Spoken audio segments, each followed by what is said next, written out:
Desktop Express is running. External power on.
Hi. GoPro, are you kidding me? I have fought this thing like 8 times this morning. Come on.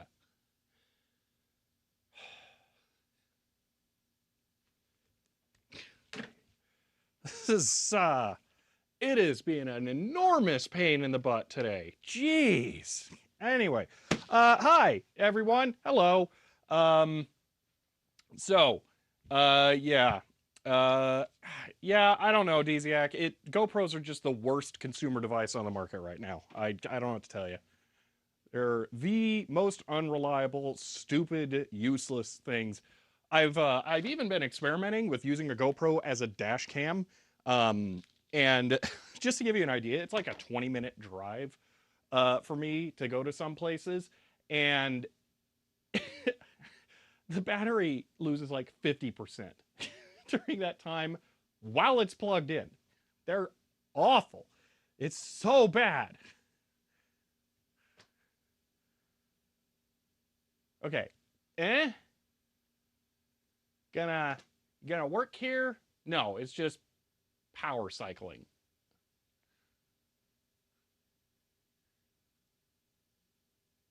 It's horrible garbage. I don't know what to say. All right, you know what? I'm gonna give it one more chance, and then just no GoPro today. Such a useless thing. This is so bad that this morning I spent time digging through stuff to find this. Okay, this is a Raspberry Pi Zero and a camera, and I want to replace the GoPro with just the Sony IXM sensor connected to a Raspberry Pi Zero, HDMI out through that. That's a thought. So, all right. Okay, we're in 480i mode. Okay, sure, why not? Okay, GoPro, just go suck. Okay, whatever.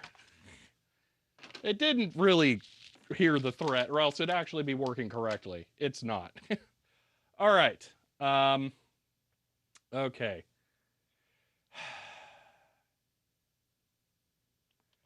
Let's continue on here. All right.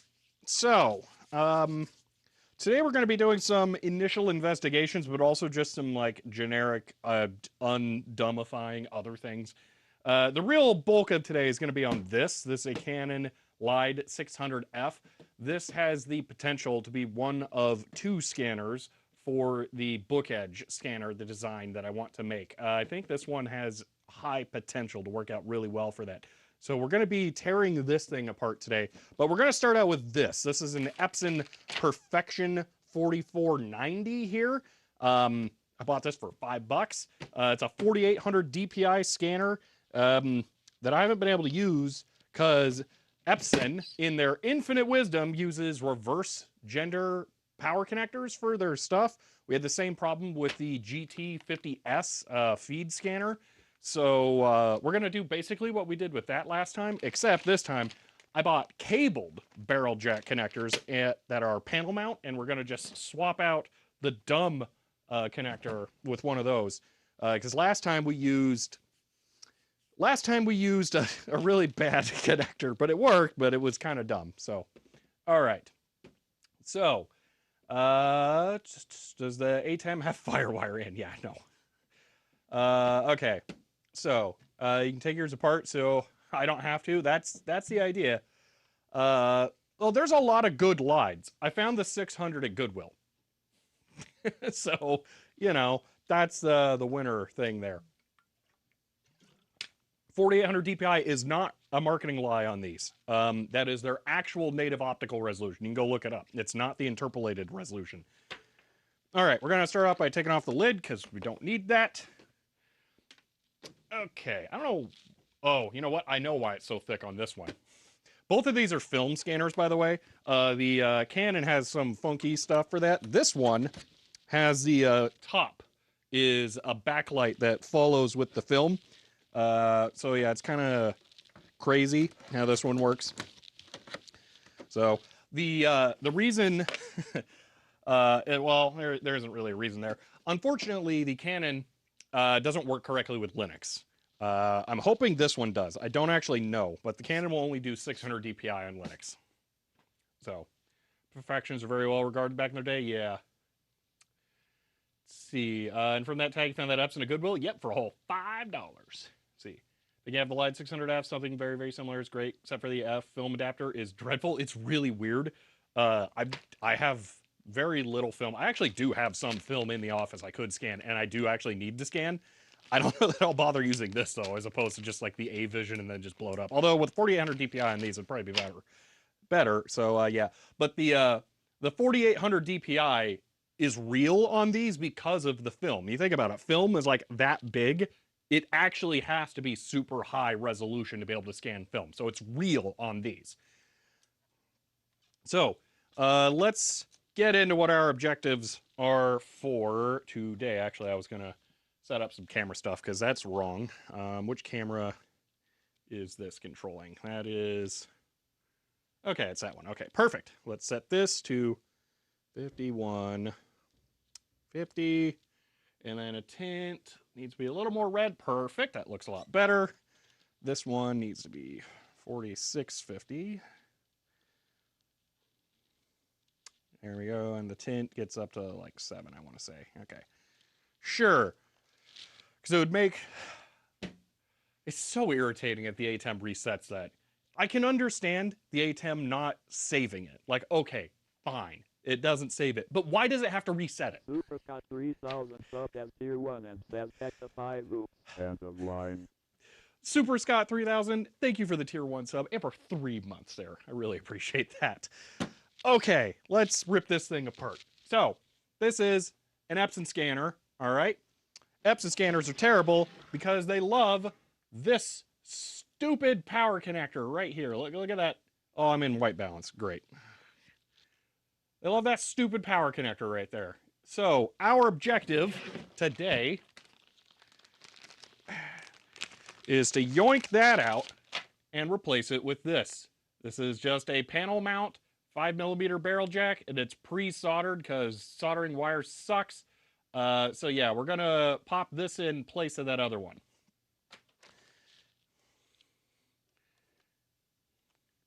So this first project here, pretty simple, chill objective. Not too much going on here.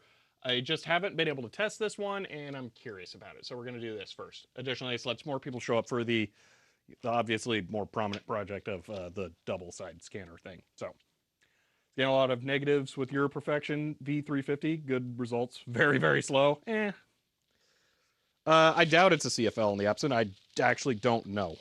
Let's see. Is it locked? It is not locked. I'm going to guess it's CIS. I don't know. It seems big. It might be an optical block engine. I don't know. We'll find out when we get it powered and it does things. Okay. There's a mercury lamp warning on the back.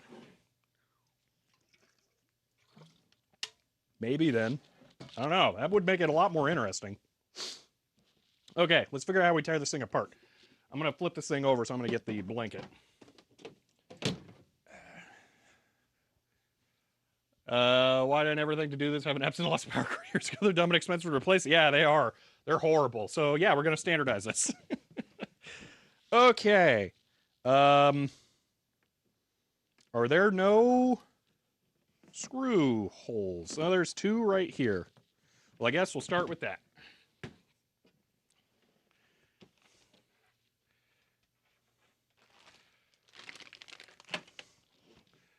Here we are. Okay.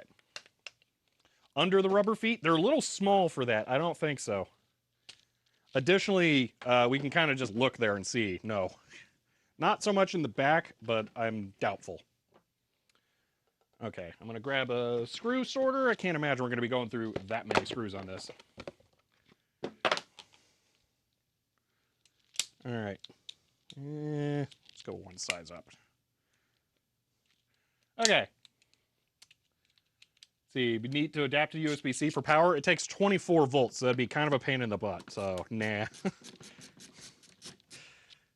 Don't think I'll be doing that. It'd be funny if it's just the two screws and then it's like in. It just slides back and then lifts off. That'd be hilarious.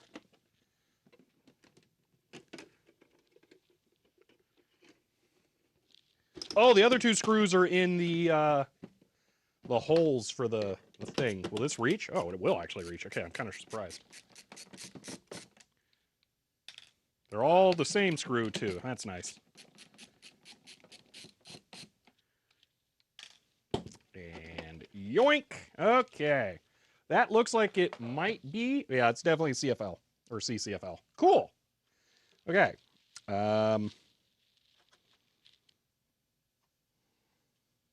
There's the belt. Wow, it does not want to move.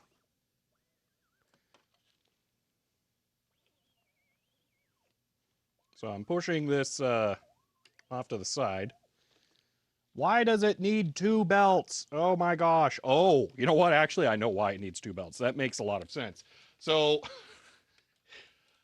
because it's 4800 DPI, it's very fine steps. So they have a belt going from the small spoke on the stepper motor to this huge thing, so it can spin it extremely slow. So it can do 4800 steps per inch. That's hilarious.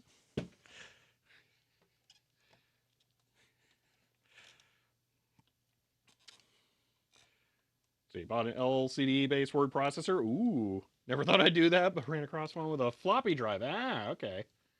Interesting. There's a lot of those. I have held off as well. I don't know if I would ever go for one, but I could see it. Thought it went to 24? I'm not sure what you mean. Should be able to find 24-volt USB charger trivially enough on Ali or whatever. Yeah, well, okay. This, okay, comes with a USB-C tip. So I could set this to 24 volts and use that.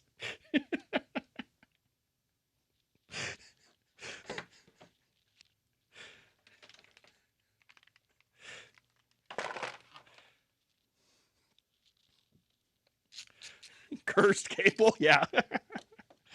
All right, so I do need to be a little careful here. We can see this is where the board will come out. I don't want to disturb the mechanical parts. That does it. Oh, that's just sitting in there. Huh, okay. Yeah, I need to take off the EMI shielding. That was also the same screw as the other ones. That's kind of nice. It's cheap for them to manufacture it that way, but it's also nice for maintaining. Okay, there's one screw on the... No? No, there is not a screw there. Are there? I don't think there are any other ones. It's just REDFHIFT 1089 sub at tier 1 and says end of line. Redshift 1089. Thank you for the tier 1 sub and for 21. That's 21 there. Thank you. The usual 1 or 2 line display would have probably passed. Looks like display probably display half a page at a time. That will be nice. Let's see. Okay. I think I need to pop. Oh, that's a triangle bit. Why? Where is... That'll work. Flat blade. Here. There we go. Slide it back. Perfect. Okay. So, lamp power, sensor stuff. Oh, that's button panel there. I think that is removable. Is it taped down? Oh, those are both taped together. That kind of sucks. Power switch here. Okay.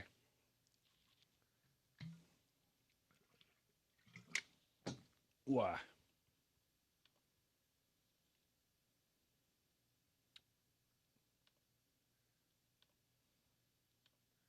All right. Cap map? I don't think it's worth it. Does have a surprising number of electrolytics, but it's not from the time that is instantly necessary.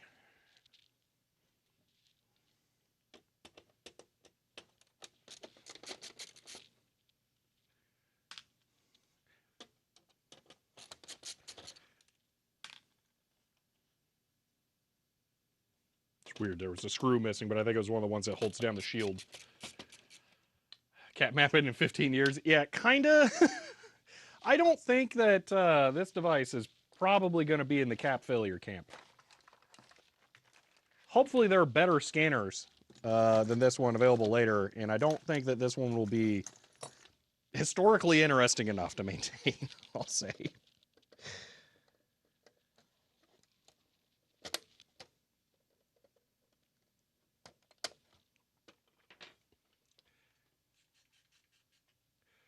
See, obviously need to borrow Shelby's organizational system. What's the plan with this machine? To power it without using the stupid Epson barrel jack power thing. All right. Do we just do this without removing those? Because this is all kind of dumb here. Oh, that one released. Okay, maybe I can. Ah, haha. Okay, that'll work. So I should be able to... Oh. Are those removable? I am not sure that that is.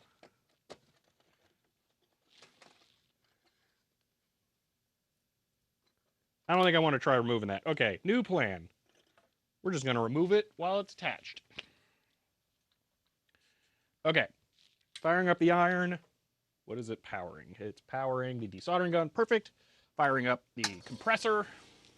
Grabbing the solder. All right, while that's going, let me find a multimeter somewhere. Let's Let's see. Oh, that's the propane torch. That needs to go back. The receipt's in there? Yes. Hopefully I have 30 days to return things.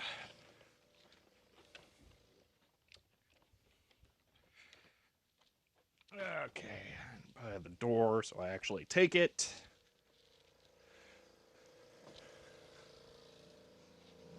Let's get the glass out of here. Pretty sure it's dirty, but eh. Let's see. Can you fit a normal PCB mount jack? Probably, but I don't have any. I bought the cable ones as like a universal, don't have to think about it solution. So yeah, for those of you who weren't here at the start, we're replacing this barrel jack, or this like stupid needle barrel jack thing, with just a regular barrel jack. So I'm going to feed this through the rear like that, and I think, or is it this one? I think it's this one actually. Yeah, so I'll put this in through here, and then I will be able to panel mount power for this thing. So I'll jam that in there, thread it in somehow. And then I'll just have a regular barrel jack instead of the stupid one, which will be so much better. But we need to yoink that power connector first. Let's see. Is this recent acquisition? Since zero number of Epsons at thrift stores recently. It is semi-recent, yes. Okay. Let's pop that off here. Did this actually heat up? Or did it heat up the iron?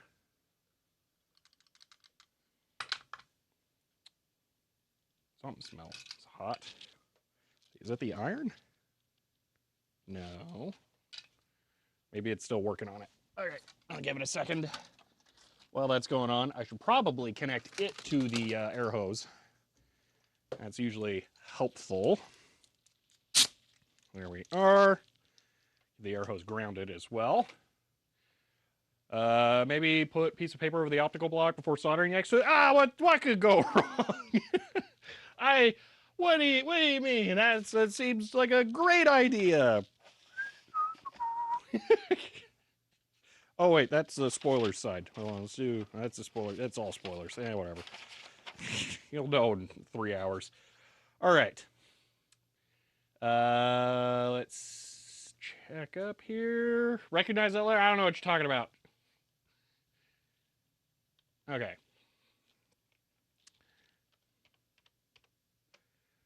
So let me do a thing here really quick. Pop out an activity feed.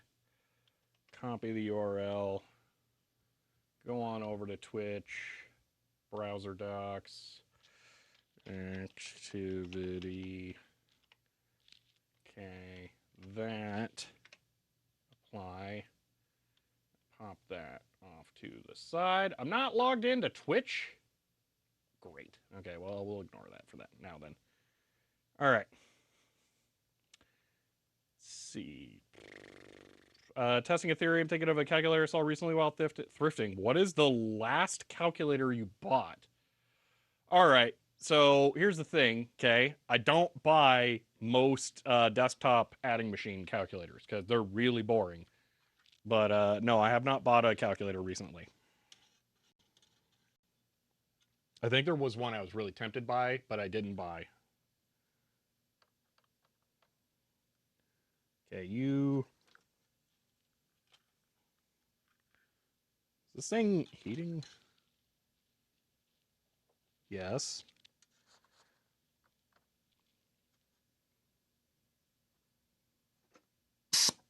Okay, there we go.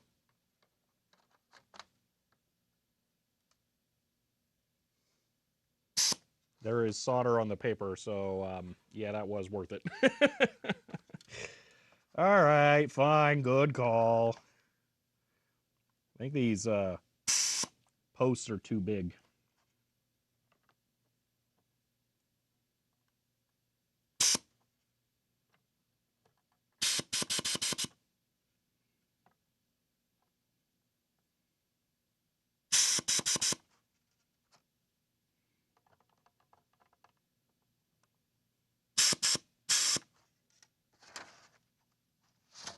Yeah, we're gonna have to get a little trickier. Okay.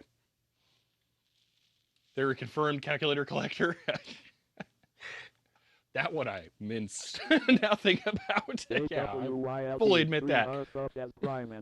End of line. Let's see. Yeah, the video quality is limited by a lot of things. So no, it's not amazing. Sorry. Jay Wilder, thank you for the Prime sub and for 16 months there. See, what's the point of not soldering live and neutral to the board? I want it to work after I'm done here factor. That's why.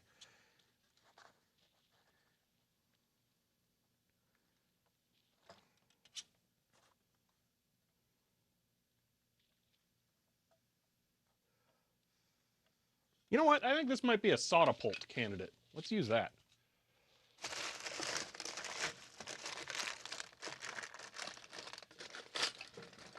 It's been a while since this thing's been used because, I mean, the vacuum desoldering iron is amazing. But the Soldapult has a much larger opening. It got really buried, jeez. It's been a long time since I used it. Okay.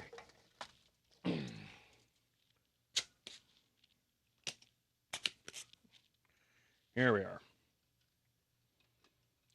At least we get the full quality content on YouTube videos. I mean, yes, for an actual edited video, yes.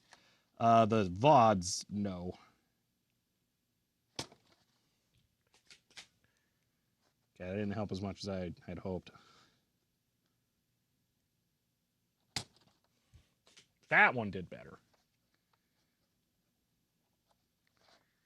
I think I gotta get more into it and heat soak it a little more.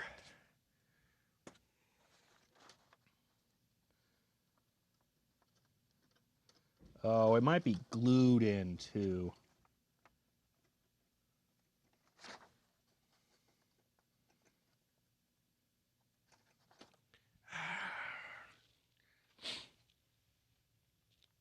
Got a 3D printer featured at the end of LGR's latest print thing. Ah, cool. Is that power board? No. Well, I mean, yes, it's the one board that's in this thing. I wouldn't say it's really correct to call it a power board, but it does have the power connector.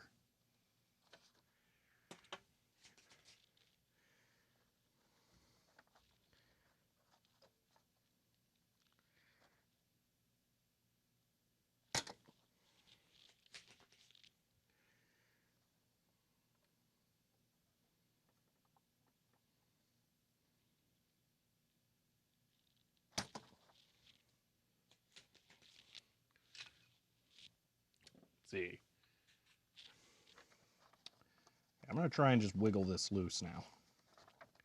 Ow, those are sharp.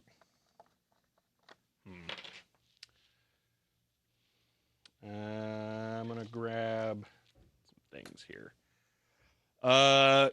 This is Epson, not Xerox. Oh my gosh.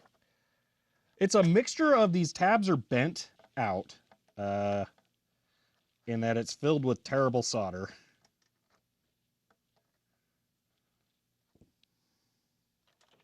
I'm having a really hard time getting them to release from the walls.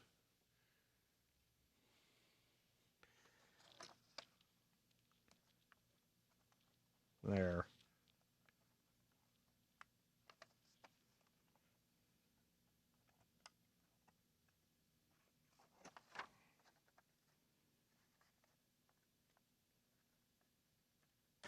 Ah!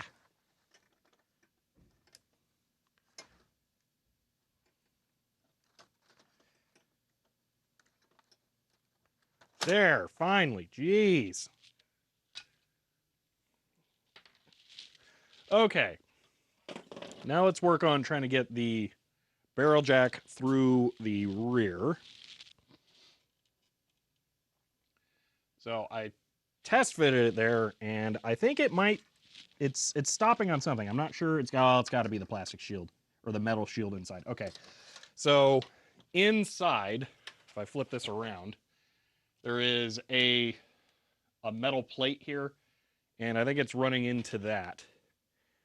And it's stopping it from going in farther. So I get it to that point, then it hits the threads and it won't go in anymore. So I think I need to just bend out the sides of that a little bit so that I can fit it in.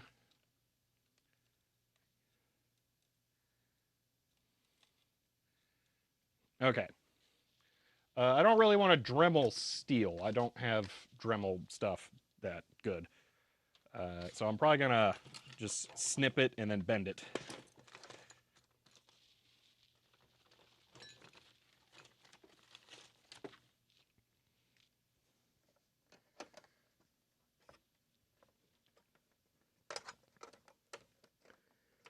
Oh.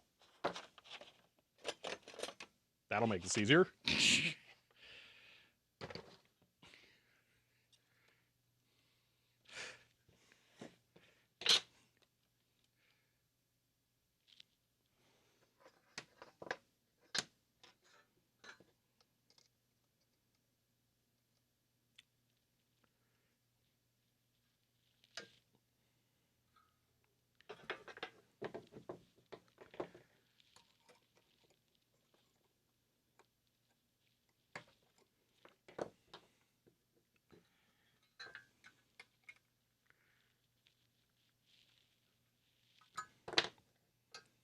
Alrighty. Ah, problem solved. Okay. Now we just have to hope that that doesn't cause any other clearance issues.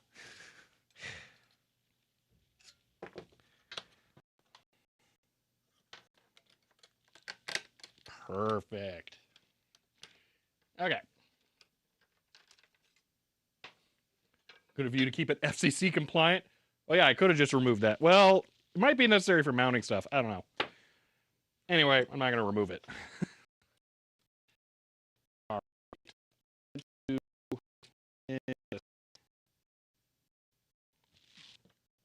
Dropping that in.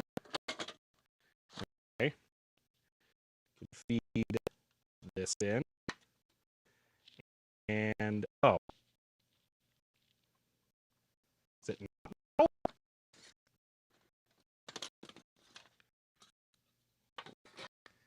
Oh, there's a plastic square shape too. Ah, well, the solution for that. No? Ah, fine. That I can file. My set of files is dwindling here. Let's see. Does PCB still go in after the jack? No. But I'll be able to pull it out and then it'll fit over. I'm not that concerned about it. The main thing I got to worry about is I need to put the nut that goes on the back on before I solder it. But I'm just trying to get it fit in there first. So yeah, this will have to go on after it's installed and before I solder it, and that'll hold it in place. All right, let's grab this. And I'm going to file this square shape down now.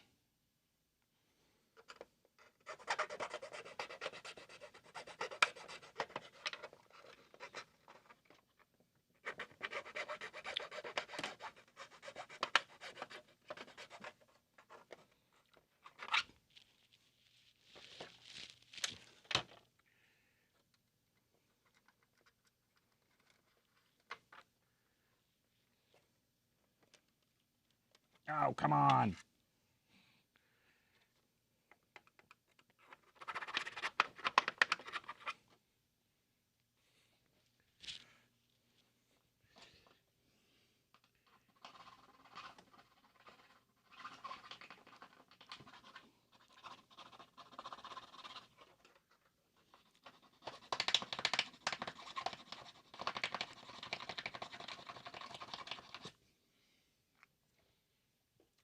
Okay. And oh, that is perfect. Okay, I'm barely going to be able to fit the nut on, but it will fit. Okay. All right. Let's see. Where does the circular connector go? That's right. It goes in the square hole. Yeah. See, hot air of the jacket melded into the hole. Ooh, that would be a good solution. Oh well. All right, I'm going to go with dampening a paper towel here to pick up all the little plastic bits.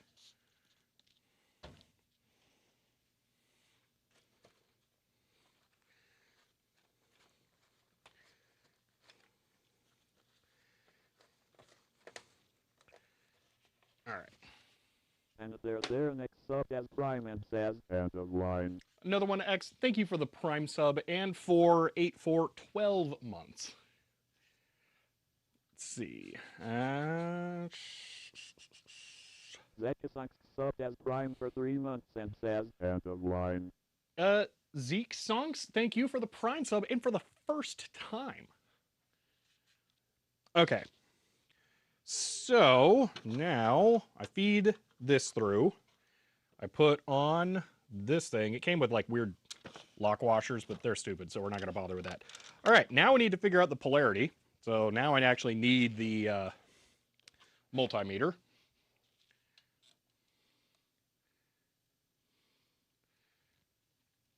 Let's see. Are these the probes that work? Who knows? Because I throw them off to the side, and then later I pick them up, and I'm like, oh, I'll go ahead and use these, and then I don't fix them, and then I never order new ones. FUPERSCOTT 3000 gave a tier 1 gift custom at the bathroom. End of line. FUPERSCOTT 3000 gave a tier 1 gift sub to El Popo. End of line. FUPERSCOTT 3000 gave a tier 1 gift sub to ZX48. End of line. FUPERSCOTT 3000 gave a tier 1 gift sub to Separate User. End of line. FUPERSCOTT 3000 gave a tier 1 gift sub to Pearl of Handspeed. End of line. FUPERSCOTT 3000 gave a tier 1 gift sub to Precedent Commercial. End of line. FUPERSCOTT 3000 gave a tier 1 gift sub to THEOLGONE 22. End of line. FUPERSCOTT It'll stop in a little bit. 3000 gave a tier 1 gift sub to Cooper. End of line.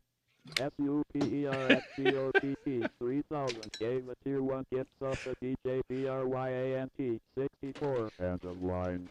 FUPERSCOTT 3000 gave a tier 1 gift sub to Hypes. End of line.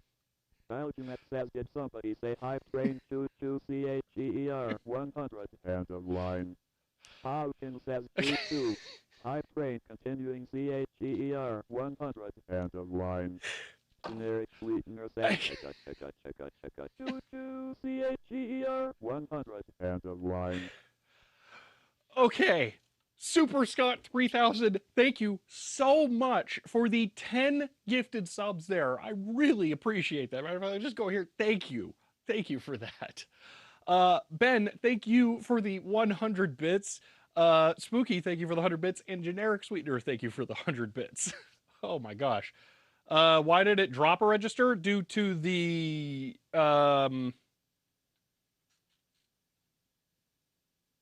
You know, there isn't a pitch thing set there. I don't know.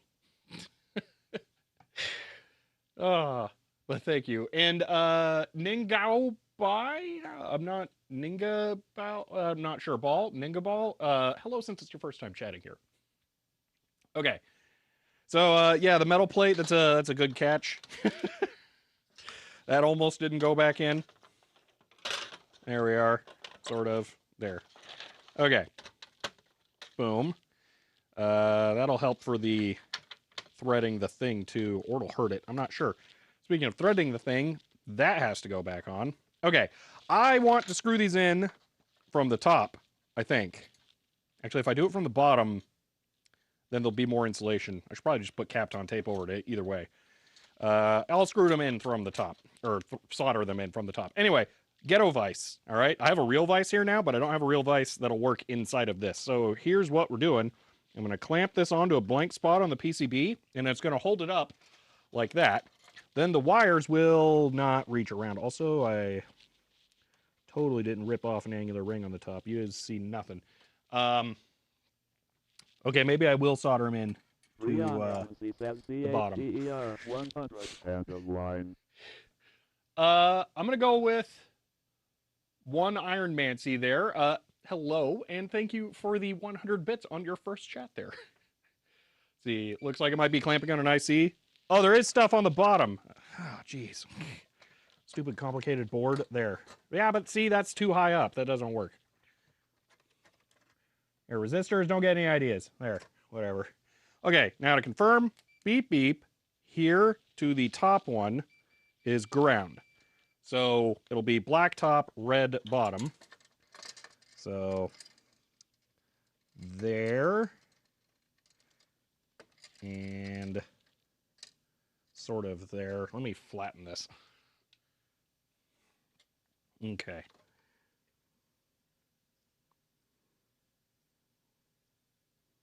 I think the solder that's on these wires is terrible. It's a new merch, ghetto voice, poker shirts. Oh, gosh. Love the ghetto voice? Excuse me, that's a deck talk there. Ghetto voice.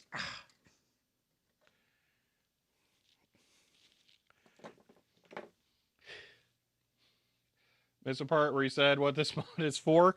The reason I'm doing this is because this thing ships with a really stupid semi-proprietary barrel jack for power. We're putting a standard one on.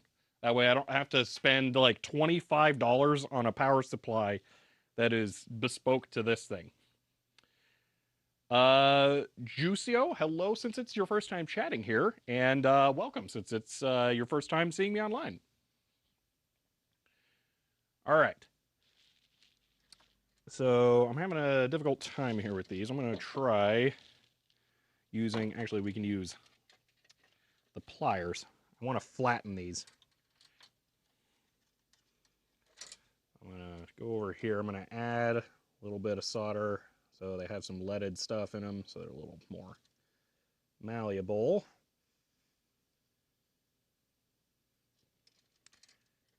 And I'm going to press them on here.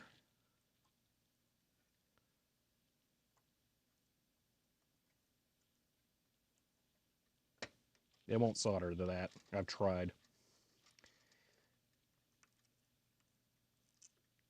Okay, now they might slide in. Custom jack has super standard PCB footprint, quicker to get a bunch of normal jacks. Well, it would be quicker if I knew that going into it. I did not know that going into it, though. I had no idea what the footprint was going to be on it. All right, screw it. We're just going to heat the wires and cram them in.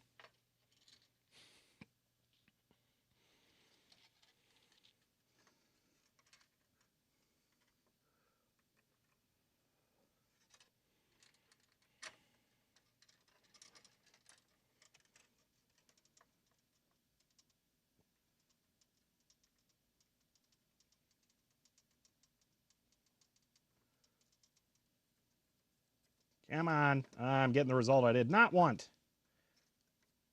The insulation is melting. All right, fine.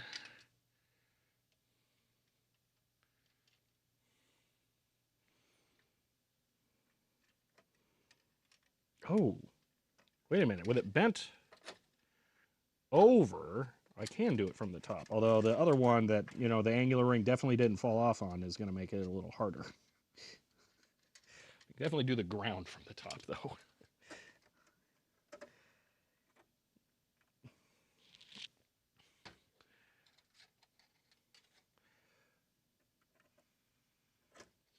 Yeah, let's do it this way. All right.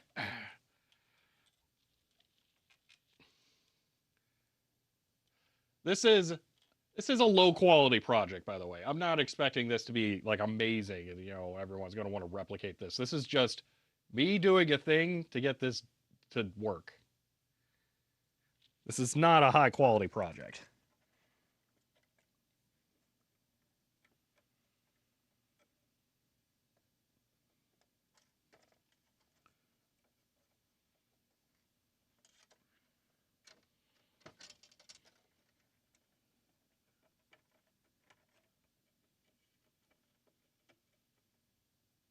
There we go.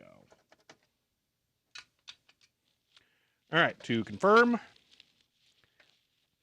beep, beep, outside of barrel jack to outside of USB, perfect. Or outside of whatever that is.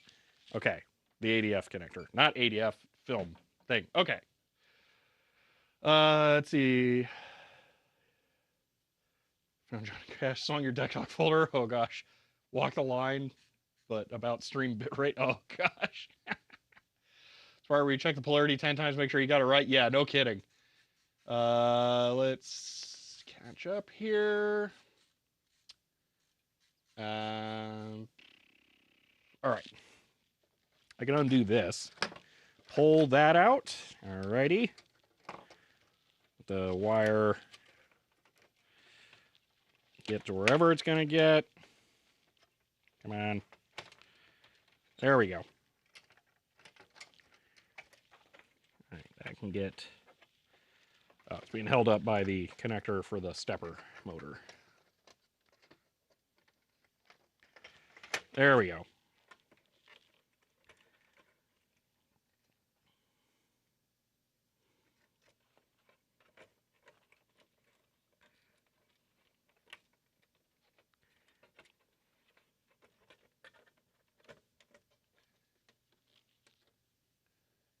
You probably want a wider view here. There we are. Okay. That's in. I'm going to do a sanity check here to make sure I didn't short the two on the bottom. Why no internal connectors? You can take it apart in the future? Because I'm not going to take it apart in the future. That won't be necessary.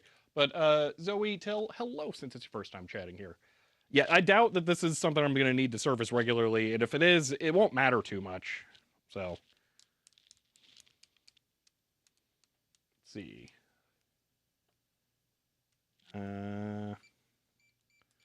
If you're looking for solder suckers, I will always recommend the Soldapult. I really like this thing. It's completely rebuildable. You can get every single part for it. All right. Not shorted up against the plate on the bottom. Digital Ice Age, you're going to like today's stream. You're basically the reason we're doing this one first, too. This is an Epson Perfection 4490 that I just needed to replace the power connector on with one that wasn't as stupid. After this, we're going to be taking a look at the... Oh, boy, that's not going to fit. Uh-oh. I don't think I can get the nut on there. After this, we're going to be looking at the Lide 600F.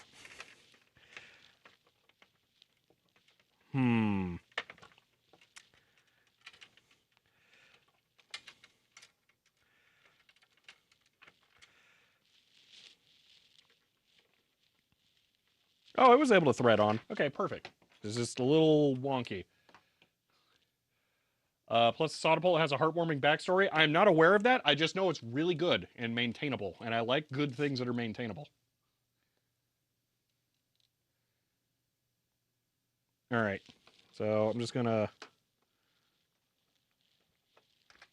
Actually, I think I need to hold it on both sides, like, you know, you're supposed to.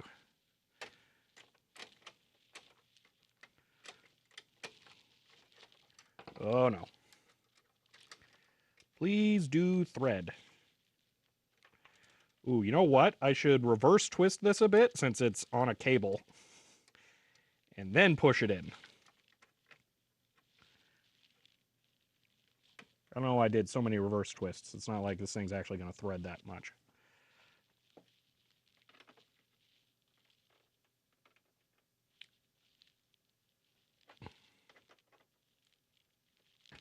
That caught. Excellent. Okay. The nut is actually on. Oh my gosh. This is working.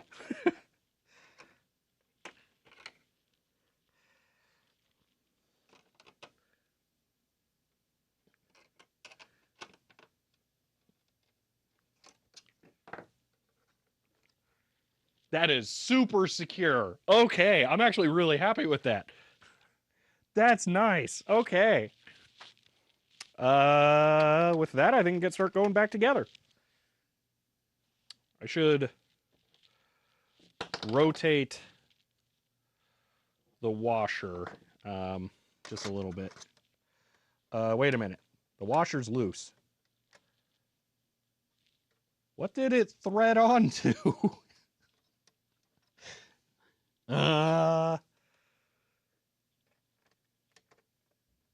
Okay.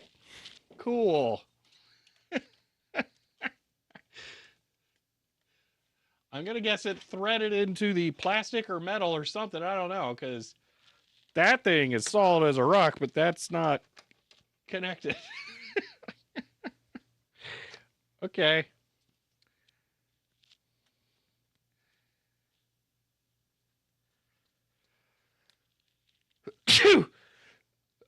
Oh, gosh. Does it matter if it stays in place when pulling out a plug? Yeah, I would like it to stay in place, but as long as it's threaded into something, but I don't want that washer, like, backing up the cable or something and messing things up. So we're gonna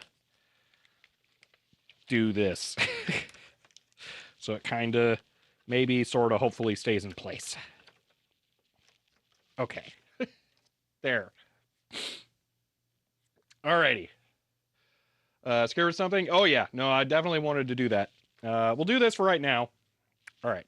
And then I'll lie and say later on I'll solve it with something better. All right. Let's get all these spare random things put back. For all I know, this thing doesn't work, by the way, because I don't own the correct power supply for it. So, completely invisible mod, that's the idea. That's why I liked this. And this should be a nearly universal mod. That's why I bought a bunch of them.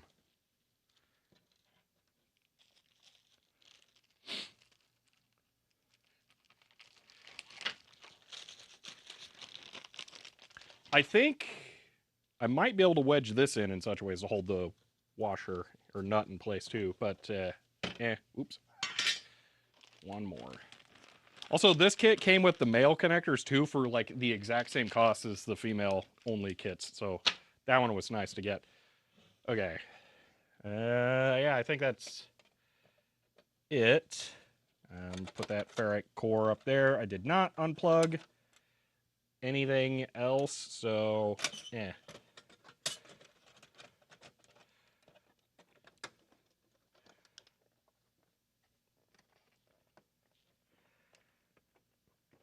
Oh yeah, this has to go like this down here for some weird reason.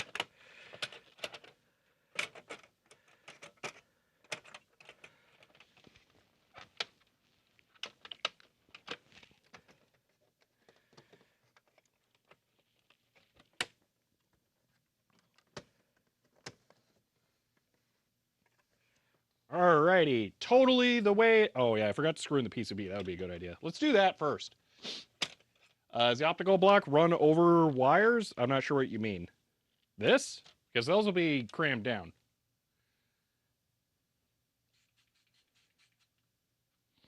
See, nothing more permanent than temporary solution? Yeah, but it's perfect. It's, you know, it's great. We don't have to worry about it. It's fine. Screws were... Yeah, we don't need screws. I really think it wouldn't need the screws, but might as well. Then I don't have to wonder what they came out of later.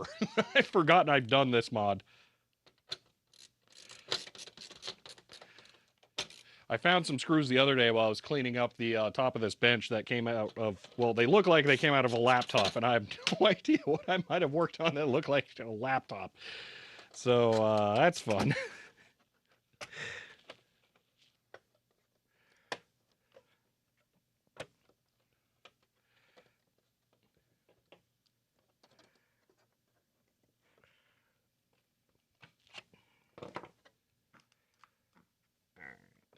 One screw here. This one's going to be a little rough. I got it. Game Gear. I hope not. Because those should all be here. But it's not impossible. Yeah, the Game Gear hasn't gotten put back together yet because I'm bad. Okay, and then one here. All right, and then it's just the 4 that holds it all together. But before we do that, we're going to go ahead and power it. So it's 24 volts, positive center. That should still be true. This power supply here is capable of doing that. I'm going to plug it in. It's going to turn on. Wake up. There we go. Set it to 24. There we go. Make sure this is off. Don't need a weird thing. Plug it in, and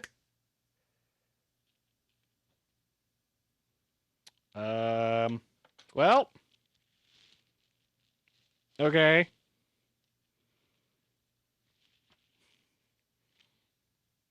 I'm glad I tested that before putting it all back together.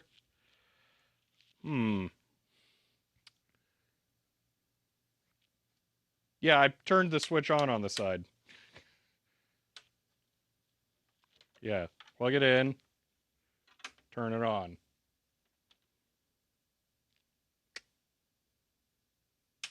It might sleep until USB is active. I don't think there's a power button on the front. That would be weird. What do the front buttons do? I'm not 100% sure. There should be a light on the front. Oh, there is. It turns green. Okay. Well, maybe it does need USB. Okay, let me go get a mini USB. Well, actually, it is Type B, right? Yeah, USB Type B cable. And then we'll see what happens. Please work. It would make sense if it was donated because it was broken. All right, so there's that. I'm going to plug it into the Windows laptop because I like it less. Okay, there's that. Now turn it on, and... Okay. Yeah, the light on the PCB up here turns on. None of the buttons do anything.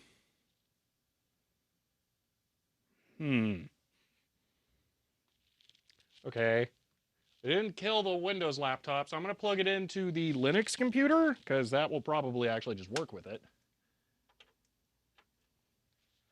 Maybe it won't do anything unless it's told to scan.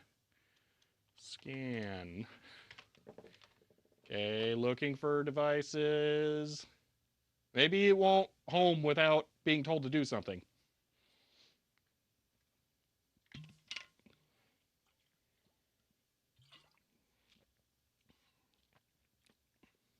Yes, I reconnected the motor as well. Sane could not find any scanners. I'm going to give it one shot while I also LS USB.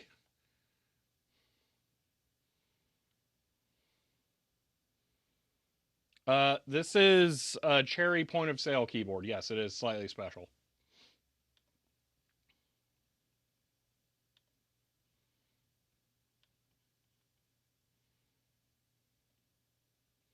Oh, reminds me of your life. Oh, gosh.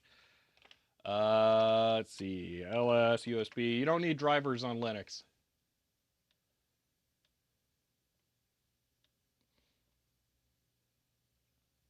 Epson Perfection 4490 shows up. Oh, could it be one of those dumb calibration strip things?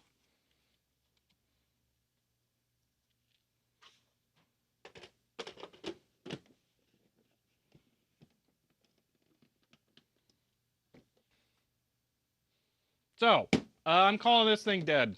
Just, it's not worth it. Just whatever. Screw it.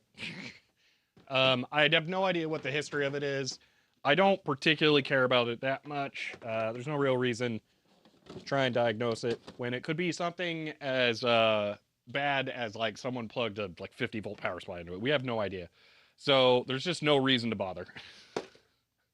It would have been nice to get that one going because it's 4800 DPI, and I think it would have worked on Linux, but there's zero troubleshooting steps that I can go from there. So good way to waste an hour? Yeah, I'm going to be honest. A lot of this stream is just wasting time because I don't want to think after the last video for a little bit here.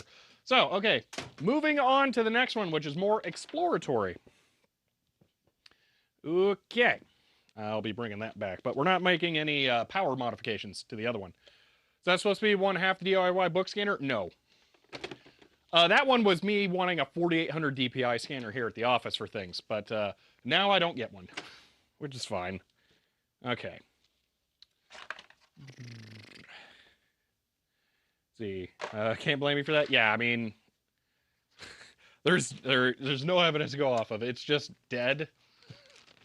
I don't know what to say. I did pull back the head all the way to the end, so it was in the sensor. Whoops, I didn't put the lock thing back in. Oh well. So it was in the point where the sensor would detect that it had homed, but it didn't make a difference. So, I didn't think it would. It's just I did it just so I could say I tried the things. All right, donated back to the thrift store is maybe slightly less dead. Not sure. I could, or I could save it for parts because that glass might be useful. So, okay, I ask again. Did you try it with the lid plugged in? No. If it needs the lid plugged in, then it sucks. So I don't want it. Okay. The lid is labeled option. It should not be required. Alrighty. We're moving on to the real project. Okay. This here is a Canon Lide 600F. This is it's kind of a multi-purpose scanner. It's actually a little weird. I bought this at a thrift store, which gave me low investment into it. Elsewise, I probably would not have gone for this one because it seems a little weird, kind of overly fancy. This one's also pretty complete, which is kind of nice. It's a film scanner. That's what the F is on there. So it has this weird attachment that we could theoretically try, but I don't think we will.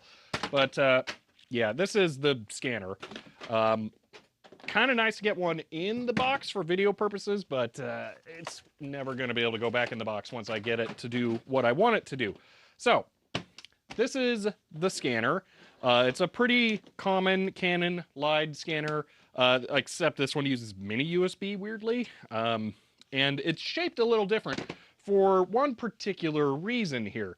If I grab a magazine here, one of the interesting things about the Lide 600F is that it is designed from the beginning to be used as a book edge scanner, actually. So you can open this a little bit more than that, actually. Please cooperate with me here. There we are. Press this. That folds out.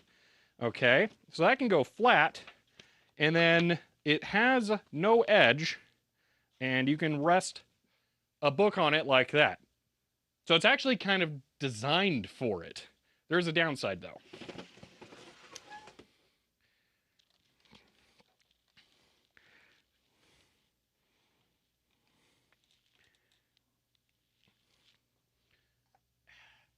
The distance between the spine of the book here and the actual point at which it starts scanning is massive. That's like about an inch there. If I make it a little bit brighter, you can see there is a piece of black plastic here that extends all the way down to that point. So it wastes a lot of space in the spine to try and scan. If you have a wide margin book, it would be fine. But for, say, a magazine like this, that's completely unacceptable. So, what I want to do is remove that black piece. I don't think it's on the glass. I think it's a separate part. So I want to see if I can take that off. Because if I can, then the real next step is getting a second one of these and having them mirrored to each other and having the ability to scan both pages by just taking the paper and putting it down like that. See, it's zero clearance for certain values of zero. Yeah. See, didn't know you could do that? Yeah, pretty sweet, actually.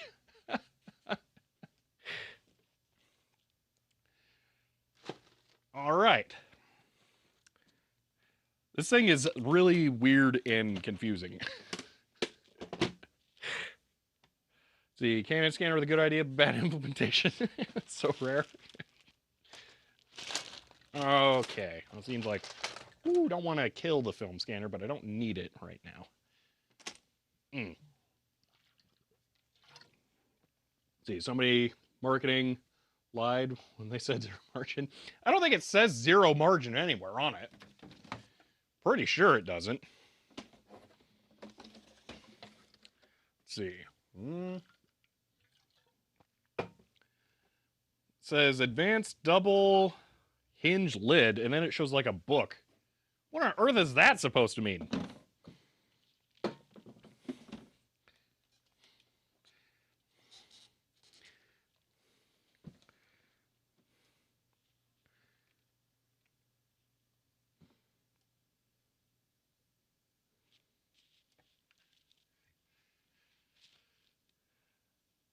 Now, weirdly, it doesn't really advertise that book scanning capability, although it does show this with like a book on it being laid flat, which is kind of weird, because I don't think that is how you would be intended to use this, but I guess you could. But yeah, nowhere on here in the advertisement stuff does it say that it's meant for scanning books, weirdly. It does show that it's 4800 DPI here, which is the true native optical resolution, as you can tell over here with the stupid 19,000 DPI claim that it makes with the interpolation. And for you who can't see, that's what I'm showing you.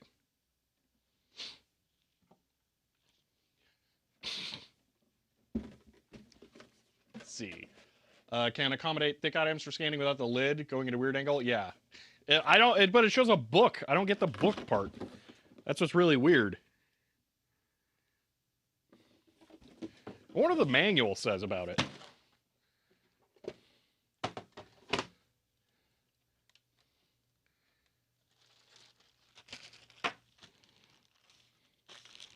Well, this is just quick start. I don't know if this will be helpful. It says unlock it, get a film thing. I got a whatchamacallit with the other thing. Show the film thing. Weird.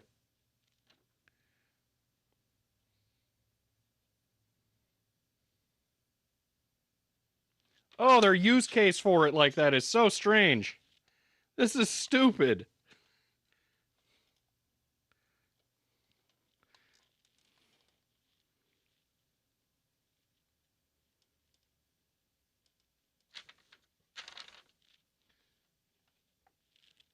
Okay, they really do mean for you to use it open flat to scan a book on the inside like that. That is idiotic. They show down here the open position for like scanning cards or something. I don't know. That's really weird. Does not fully open the scanners in the upright position. Yeah, so it felt like it was locking the secondary part of the latch there. I mean, if you open it first, then put it in that position, then it's fine. So maybe they really don't mean for it to be able to scan like that, but it has a no extra height edge. Like it doesn't have a bezel along the front edge, so it's definitely meant for scanning materials off of the front. That's super weird.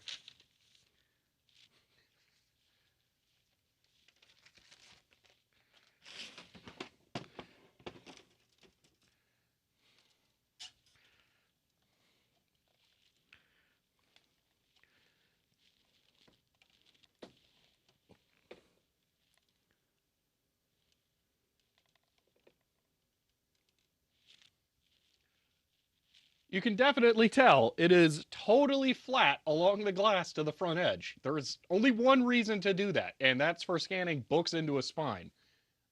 So, yeah, at least for a small scanner like this. I mean, for the bigger one, obviously, I was able to scan some larger things, but it's a little limited what large things you could scan with this like that.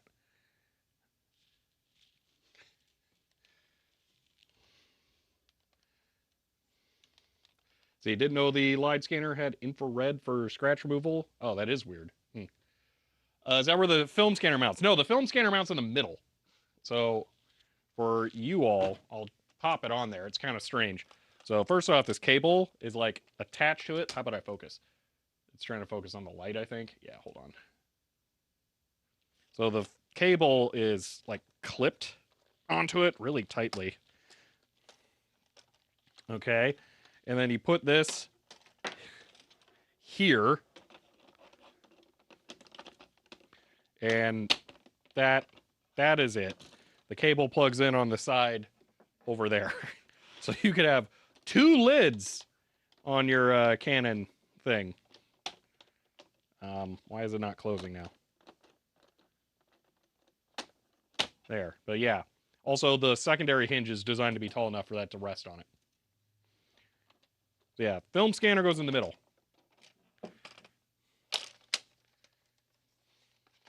Now with 3 hinges, yeah.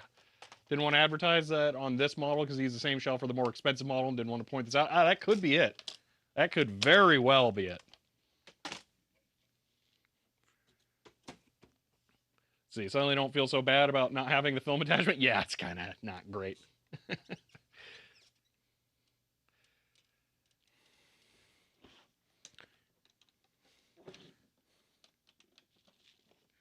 thing is weird.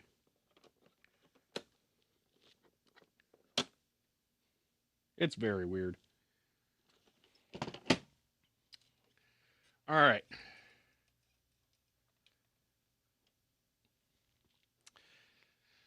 Okay.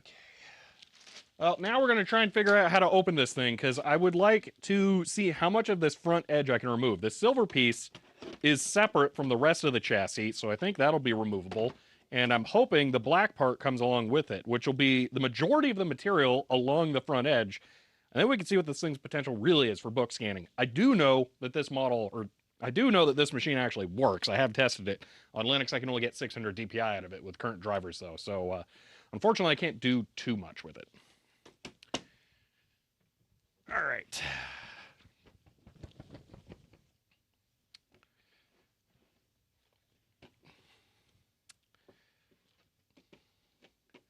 Let's see. Have you tested how close to the edge it scans before?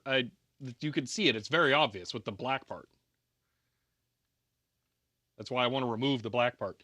But additionally, it does not matter because I can reposition the glass. I am willing to hack this thing to bits and pieces. I don't know if you're understanding this. There is no part of this mod that requires this be clean. All right, so there's a couple of weird things on here. I don't know what these like clear bits are. They might pop out to hold this in a 180-degree view. I'm not really sure. There's something that looks like a clasp here. Well, that's the button for going into 180 mode. Okay, that's weird. Yeah, I don't see any screws.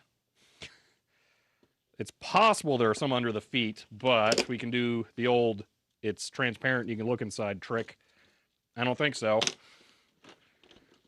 So how do we open this? The fun begins. I just pry off a side. Is that it? I mean, that wants to come off.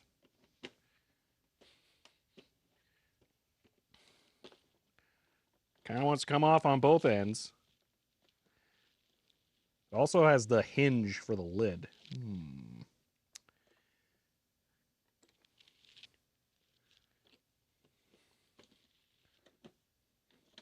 Pretty sure there's no evidence of anything on top. There's these, but I don't think that's it. That doesn't pry up. Nothing there. Ooh, that kind of... Okay. Oh, that's a thing. I did stuff.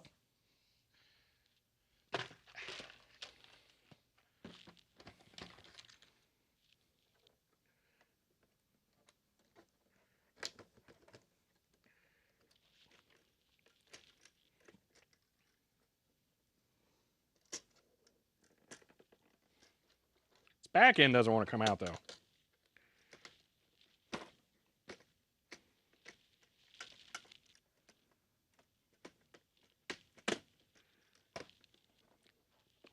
I think I need that to pop first. There we go. Okay. Holy moly, this thing's complicated.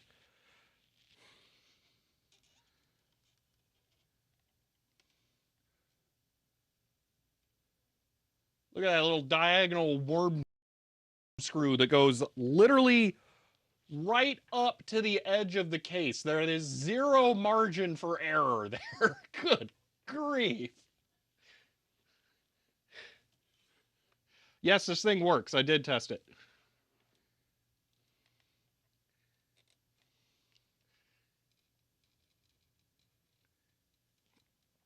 All right. So there's that part. And then that'll just man, is this going to be toolless? That'll be weird. All right, so if it's like the other side, just rip it off. Okay, yeah, it's... Sure. Okay. How about this front bit? Oh, it's not going to be lift out the plastic, is it now? Oh, I think I can press out the hinge pins. There's one there.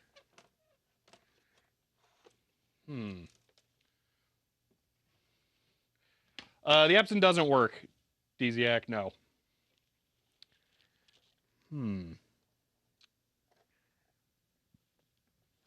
So this wants to party.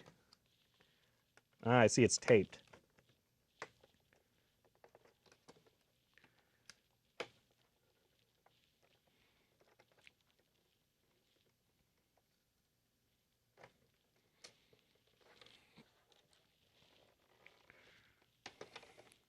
Aha! Okay. Now, what's this black part? Oh, that's... I think it might be paint on the glass. That's unfortunate. Okay.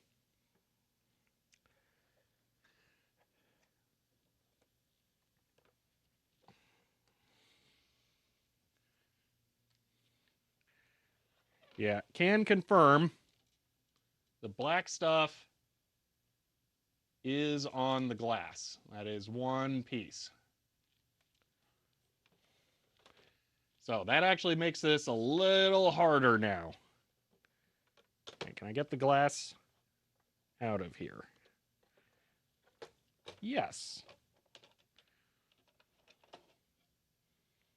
All right.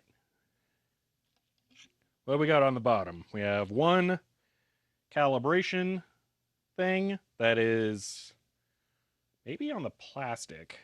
Then we have the glass. Okay. Interesting. That is some thick glass, man. Jeez.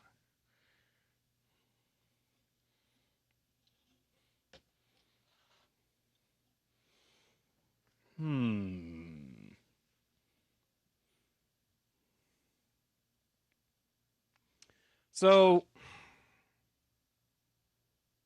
there's a significant downside to modifying this model compared to the other ones that I was looking at. And it has to do with this hinge. Let me go grab a different lide. I'm going to put this back in. Okay, I am curious. The thing is just totally floppy loose. That's hilarious. How does that maintain 4,800 DPI? That's crazy.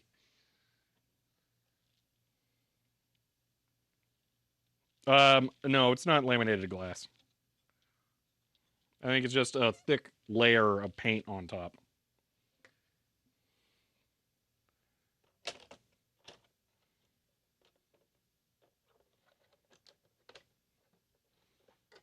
Okay, let me go grab a different one and explain the issue that I now face.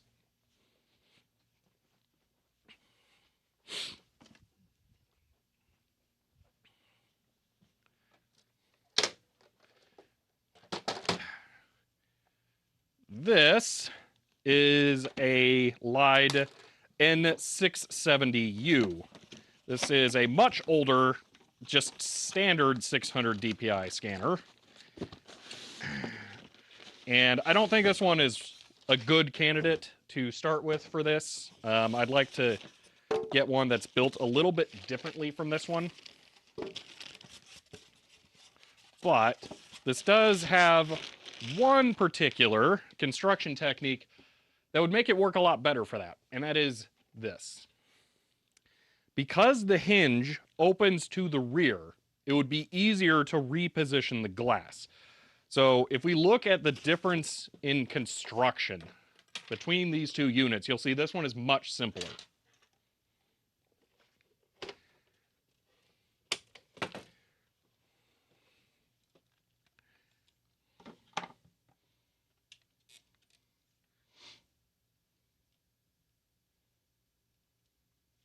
So the N670U just has these plastic trim pieces here, which I think I was told will just pop off. I might.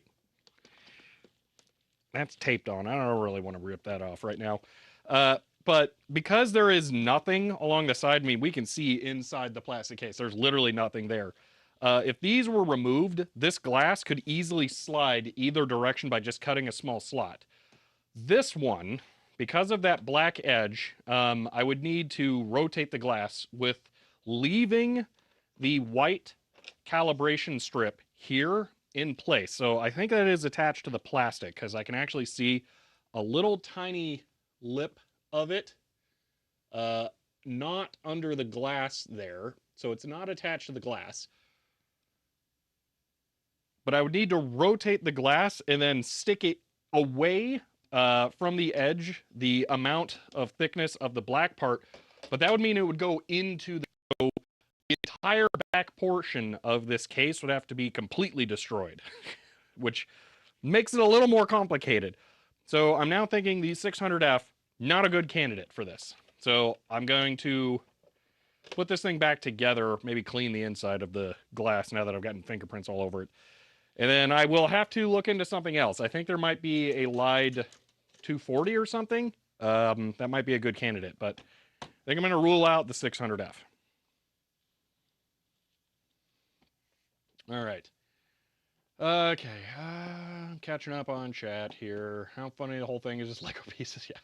Scanner number 3 of the day. Yeah. When do we say he's a scanner collector?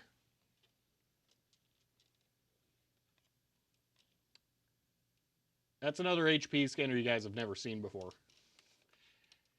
Okay. Would need measurement, but it looks like just rotating glass 180 should do the trick. Maybe, but the problem is that it still has a dead zone here. No matter what, the glass needs to push back the amount of the black because it doesn't scan in the black area, and we need to get the scan surface to the edge. Want to take a phone call, get back, project's already abandoned. What was the sticking point? The hinge is on the side, and I would have to move it into the hinge. It would take completely destroying a significant portion of the structural integrity of this thing to do it. As opposed to this. This thing, you can see how this is designed. It's one solid piece of plastic on the base that curves around the edge.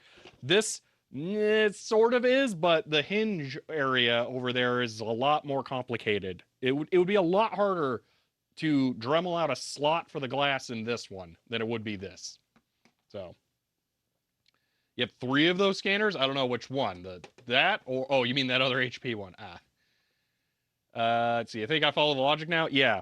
So it'd be a lot easier to cut a small slot right here that the glass can protrude through to make, say, this side have the edge of the glass go all the way up to the scan element. That's what I'm saying. This, I don't have a way of cutting a slot in the plastic without like cutting off the hinges entirely first and then being able to cut a slot in. It's just going to be way more complicated. That's the problem.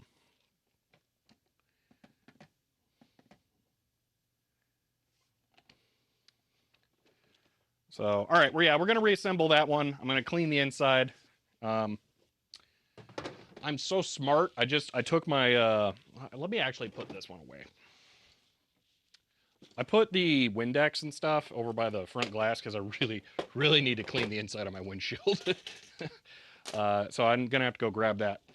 So, strip black paint when it's not, the black paint doesn't block scan area. It is showing where it can't scan. That's the problem. So it's not that there is black paint, it's that that black paint is a void zone that you can't have any glass over. I don't think I've explained the concept of this project well enough to everyone here. I don't think everyone here understands exactly what it is I'm trying to do. I will whiteboard this in a second, and then you'll actually get it.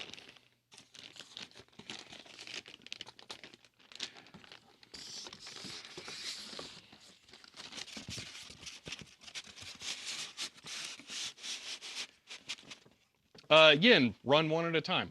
It's easy enough.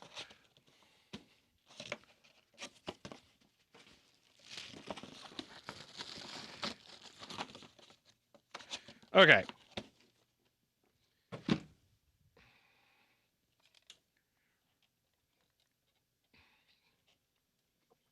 I enabled some stupid frame view. Dang it. Now it's showing what the vertical portrait thing would look like. Frame guide off. No one wants frame guide. That's stupid. Okay.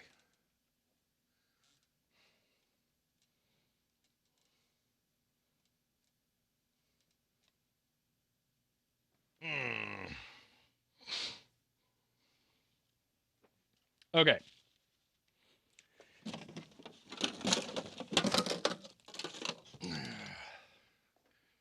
All right, let me explain what it is I'm actually trying to accomplish here. So, a book, let's express this in red here, will open roughly like this with a little bit of a curve in the spine area there, okay? So, the problem is that I want to be able to take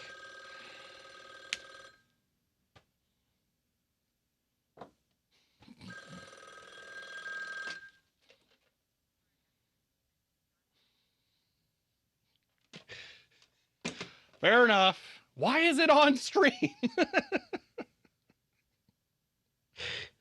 Frame guide off.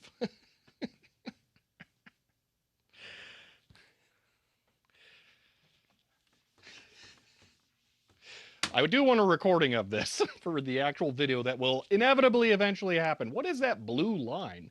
Oh, that's for OBS. Okay, that's not actually real. Okay, that's not your fault, Ben. I needed to know that. Yeah, that was an actual use case of the phone. That's not a problem. I just didn't know. It's like I thought someone was just screwing with me since I walked away and wasn't paying attention. Okay. So let me explain the purpose of this project. So if you want to scan a book, the easiest possible way that you could scan it is to scan both sides of it at once. And you don't really want to open a book completely flat. So you'd have the book curve out and open just a little bit like this. That would be your ideal scanning position for the book. To do this, there is essentially one way that it's mostly done nowadays, and that's by having two cameras that point at the different pages of the book and then take a photo. And the field of view of the cameras is designed to try and capture as much of each page as possible. But this setup is really difficult to accomplish because you need a lot of space, and usually the whole thing is flipped upside down, and then you move the cameras or a piece of glass wedge into position to open the book. That kind of sucks. I don't want that. It would be huge and difficult to align the lenses, and then you got to do distortion correction. It's just like a whole bunch of weird stuff. It's really difficult. I don't want to do that. So instead, my thought is you have a piece of glass that is triangle shaped, and then you have scanners in it here and then here, essentially, that can then scan each page. But how do you accomplish that? Because, well, for one, you'll have a collision zone up here, but that's solvable, actually. But then you have to, like, you know, have scanners for this. So let me explain the beauty of the CanoScan Lide series scanners. So let's start out with just the scanner itself. Inside of the scanner, you have the scan element, okay? Now, on most large format scanners, you have rails on the sides that the scan element moves along, okay?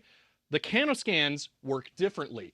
Instead of having two rails on the sides, they almost all have a single rail in the middle that either doubles as a drive gear or there is a belt that runs alongside it.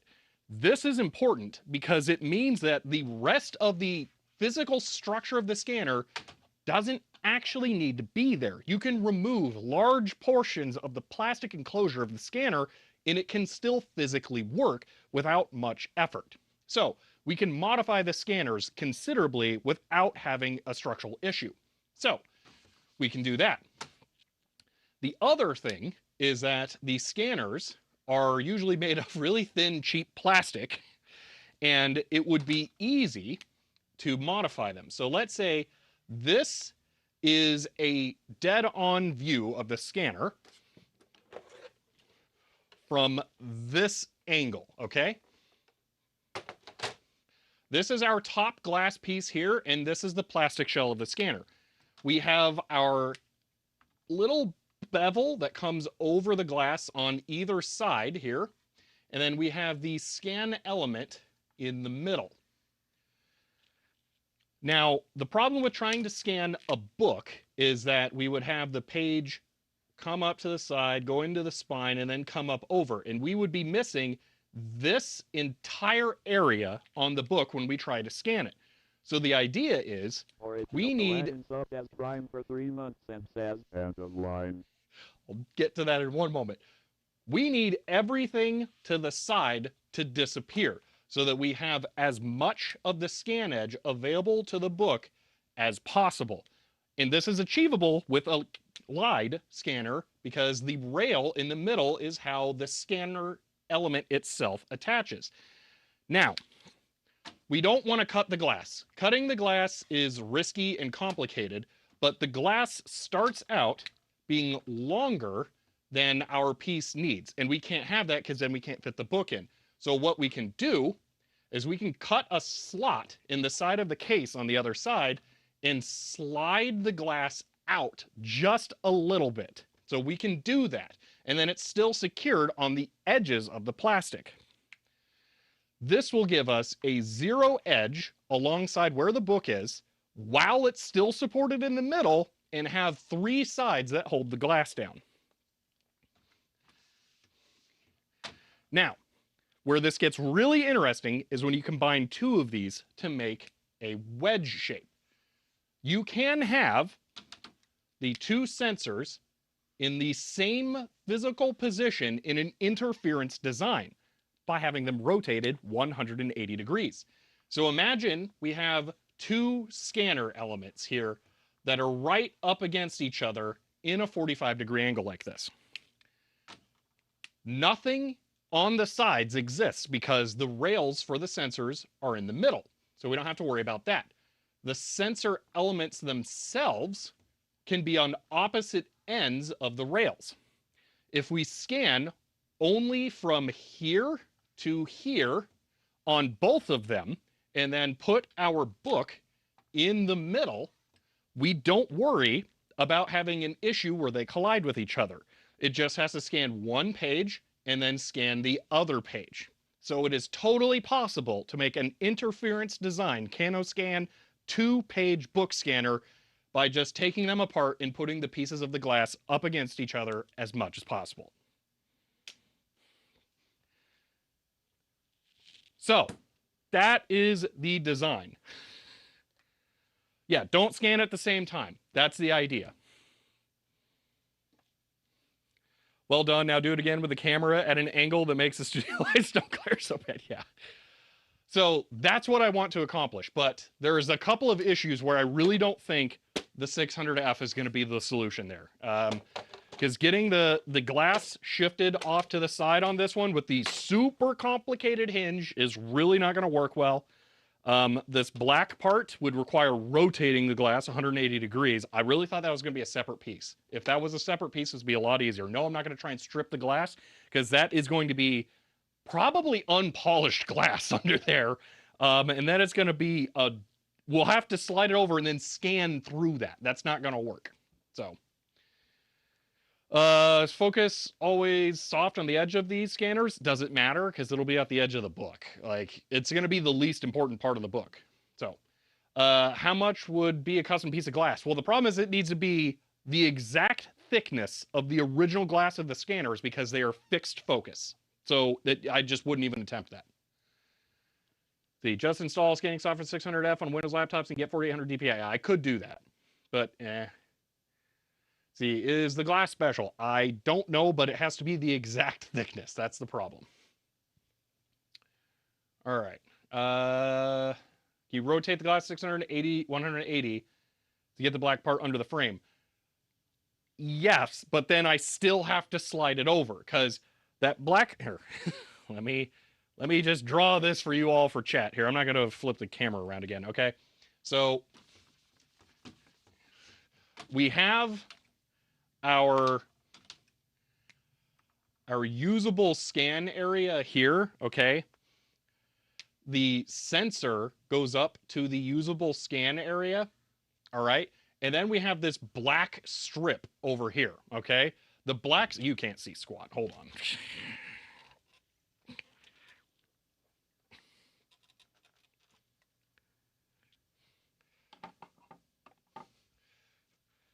The black strip on that may as well just be more plastic. If we just flip the glass around,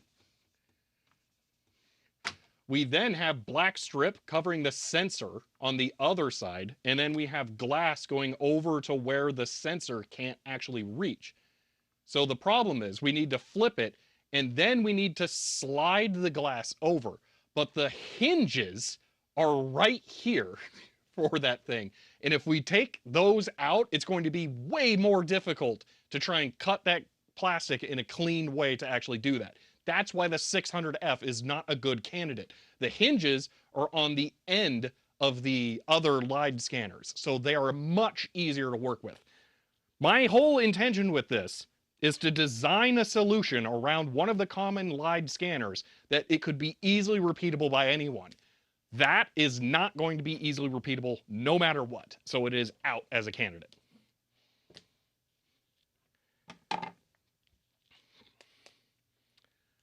How is the software side of this going to work? You can use whatever you want. They're just generic USB scanners. It doesn't matter. But can you cut the black part off? No. Cutting the glass is not easy. No. Technically, yes, that would work, but that would be super duper hard. No glass cutting either. Yes. No glass cutting. That's why you cut the plastic and slide the glass through. If you have to unglue the glass from the bezel to release it, slide it through, and then reglue it, that's way easier than trying to cut the glass.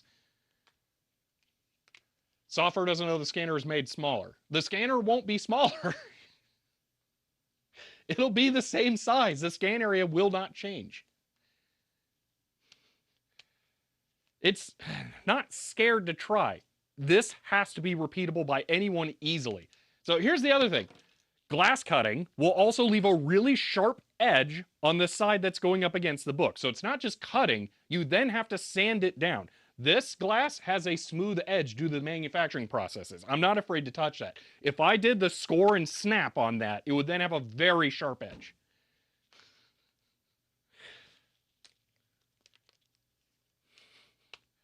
Yeah.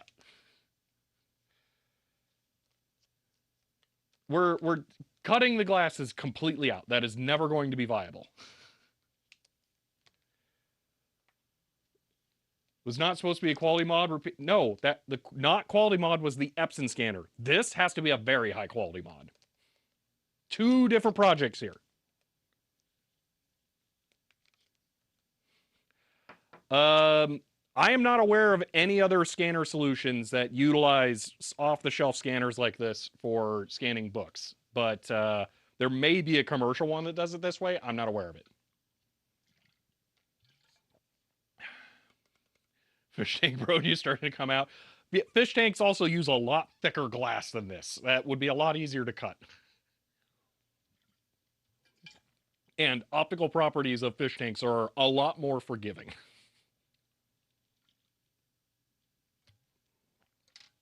Okay, we're done with this for today. How about we shift gears? We're going to put this back together, and then we set up the ultimate Twitch Plays DOS game solution instead. How about that?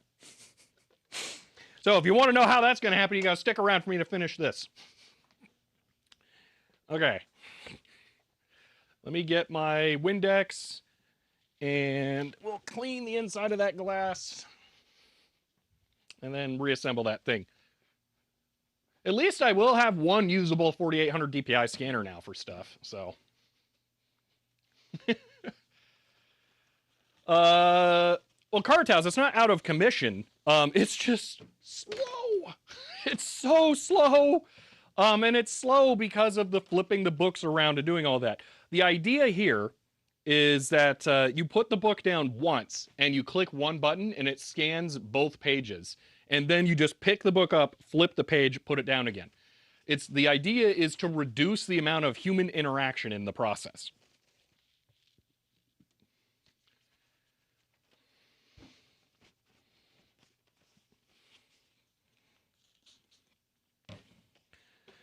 It may not make it any faster, but it will make it far less tedious.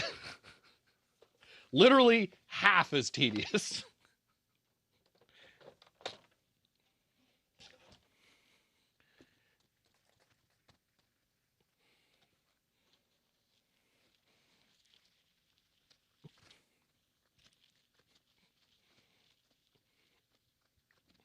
All right, there's that. Now I need to dry wipe that. Let me get the lens cloth that's over here.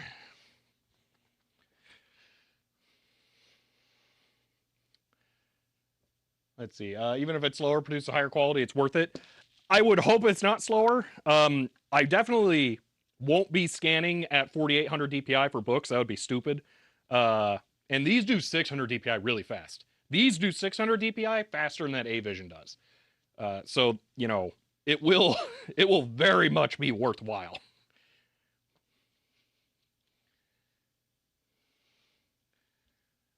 I mean, yeah, PC Magus, that's not a difficult problem to solve, though.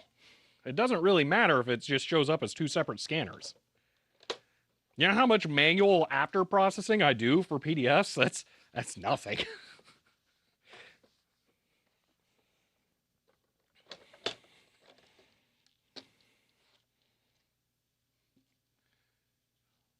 Uploading to archive.org is the slowest part, yeah.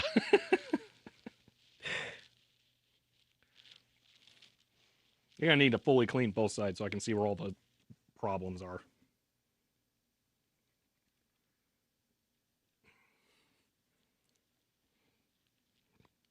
Unfortunately, this glass is in better shape than the A-Vision.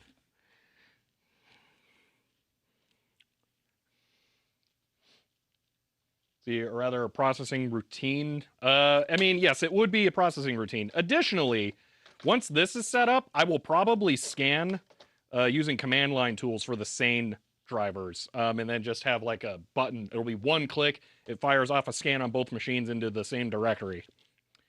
So it will be very, very automated.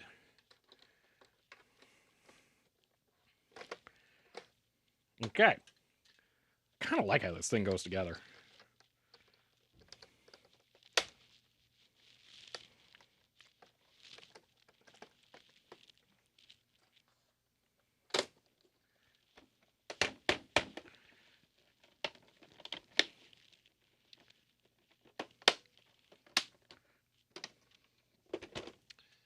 See, scanner project, 5-year plan. I mean, now, well, no, now I have ruled out one model of scanner that I was seriously considering using for this project. I now know that it must be a an end hinge design. That is a requirement for this project.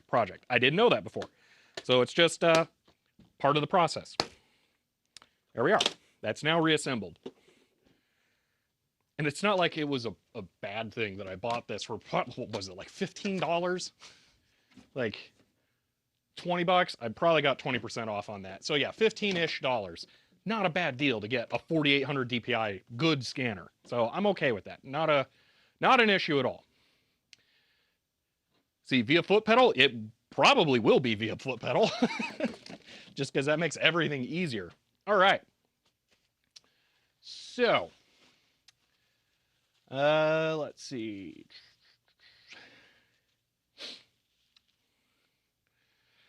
All right, I'm gonna go put the paper towel stuff back by the door because I really, really, really need to clean the windshield of my van. I cannot forget this. All right.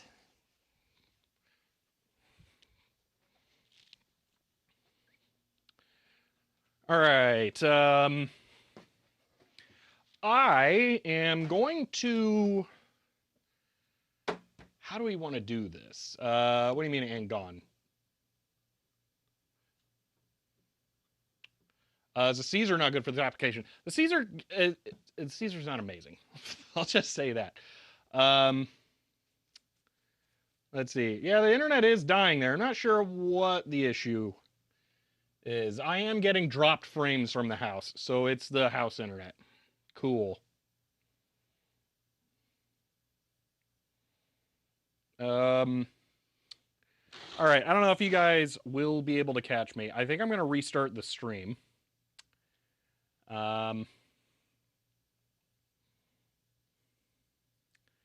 So yeah, can you hear me? It looks like you can see it now. Okay. So, gone in frames per hour territory. Okay, it looks like we're back. I think we're back now. Okay. The Caesar scanner sucks. That's the thing. It's good. It's really good for plain text documents. Magazines, not as much. So that's why. This is not suitable. The Caesar is not suitable for every application.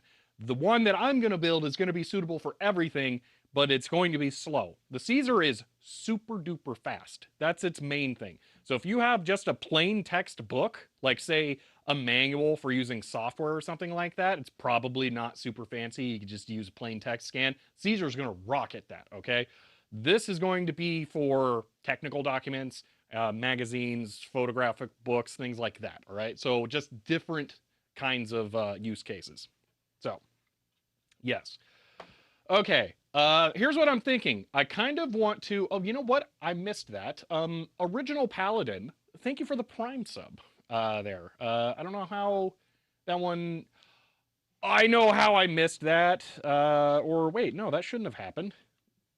I'm not really sure. I'm going to restart the thing here. Chat's going to clear on stream. No, it won't actually because it's saved to a page. Yeah. Okay, that's the YouTube chat, and oh no, it clears Twitch chat. Yeah, well, there's Peter Trying's one YouTube chat message, haha, to all the Twitch chatters who lost their messages. All right, here's what I'm gonna do. I think I'm gonna stop and restart the stream on the YouTube side. On Twitch, we can keep going because the VODs don't matter as much there. Because I kind of want to switch to software development. So give me one moment here. We're gonna do this because I kind of want to try an option to let you guys control a computer. I think it can work. So, oh, it did break. Cool. Huh, that I can be stealthy about this.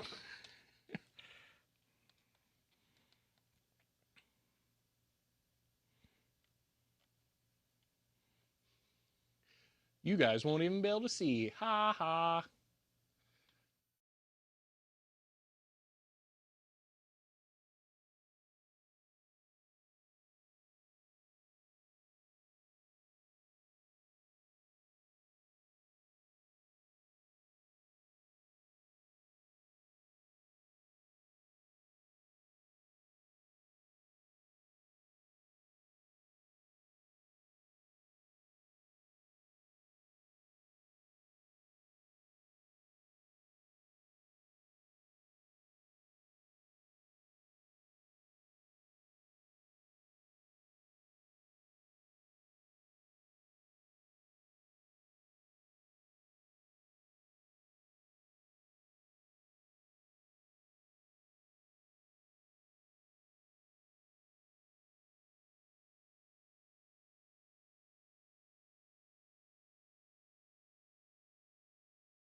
Okay. uh Twitch will allow me to continue streaming and change categories and titles and all that stuff. You cannot change any of that on YouTube while you're live. So I'm making a new thumbnail and I'm going to restart the stream on YouTube's side so that I can have a different VOD for switching over to a different thing. This has curse written all over it. Brilliant. So yeah, no, I can't describe it yet because I need it to be in the proper VOD. Okay, so everyone on the YouTube side, just stick around for one moment. I will be right back, okay? But it'll be a different live stream. So just give me 1 second.